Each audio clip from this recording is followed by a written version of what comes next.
จ้าทำพันบ่า Hello logofer, good evening. Hello logofer. Hello logofer. लेखा लिरनो थांगासिनो नै लोगोनाव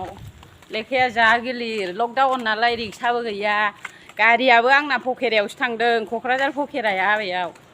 जों दा थाबायगासिनो दं नै क'क्राझार आरएनबि सिभिल हस्पिटालथिं नै बेहा आंनि लोगो जों बेस्ट फ्रेन्ड गोदोनिफ्रायनो लोगोफ्रा जोङो 20 जनसो दंमोन गामियाव खारनानै ओमफ्राय माबाया माखासेया अहाय हाबा जालाहैखो मिथिला जोङो दा जों बेजों आंजों खाथि थाबाय थानो मोनो जोंबो बेबो सार्भिस मावो हरै हरदोलाय लामाजों माबा आंनि क्लास फ्रेन्ड आंनि लोगो गामिनि माखासेफ्रा अहाय हाबा जाहैजोबखो लोगोफ्रा जोङो 20 जनसो दंमोन जों क्लास फ्रेन्डआनो गामियाव दा बेजों आंजों खाथि थाबाय आरो दे खालाम नोंनि जोंबो मोनसे आं होगोन दा खाला सान हाबसेखौबो नुहुरो नामा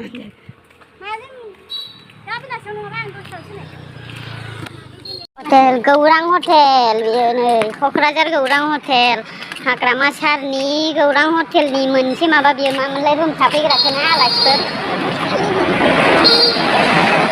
सोरनिनो न'आव थाबा बरिं जाखायो एक्सारसाइज खालामथावथाव थाबायबाय जोङो लोगोफोर बे लक्ष्मी हटेल जोंनि क'क्राझार लक्ष्मी हटेल बियो नुदों बिसि मोजां जोंनि क'क्राझारनि हटेला ओरै आरएनबि रड सिभिल हस्पिटाला नै बाबा सनि मन्दिर आरएनबि खाथिनि सान हाबसेखौबो नुहुरो नामा आंना लोगोफ्रा गस्ला एखेखाय लाजिदोंनो गाबोन गोमोनि गानगोननो बिथाङा 1200 होना खरा थाबायदो बाल नोंसोर थाबायखौनो हाला नामा लोगोफोर बे माबानि न'खौ नुवाखै फालि जेनिनि नै क'क्राझार दैलि बाजारनि ओरैहाय आरएनबि सिभिल मोनहैबाय ओरैहाय मैगं बाजार जों दा रेलगेट बारस'नानै थांसै लोगोनाव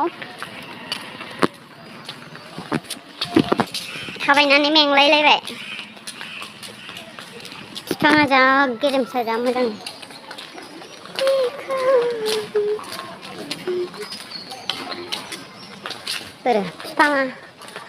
बिफांखौ नायनो नागिरबा गैया थाबोबाय देखाया गावनाव आइदिया ओरैहाय राइट साइडजों माबा थांबाय लोगोफोर मा होनो क'क्राझार स्टेसन ट्रेन स्टेसन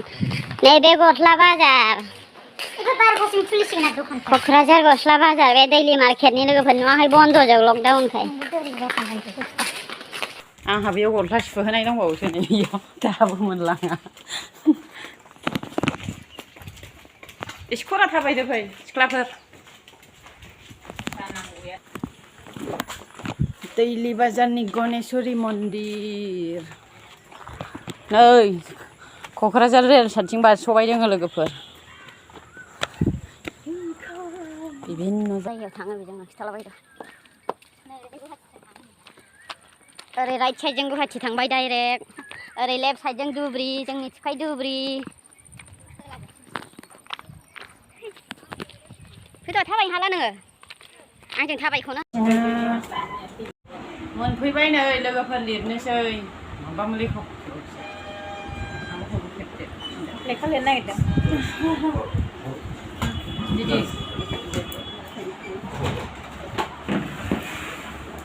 हायाव जिरायबाय हायाव जिरायबाय खिथा आब'खौ हायावनो मोजांहाय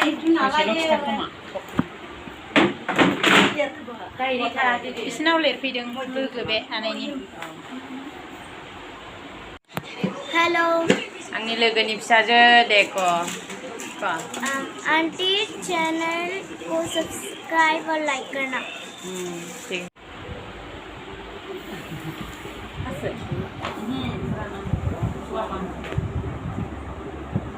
आसिल আছে মোৰ 10টা দিছে না এবাৰ দুইটা কিবা হল আৰু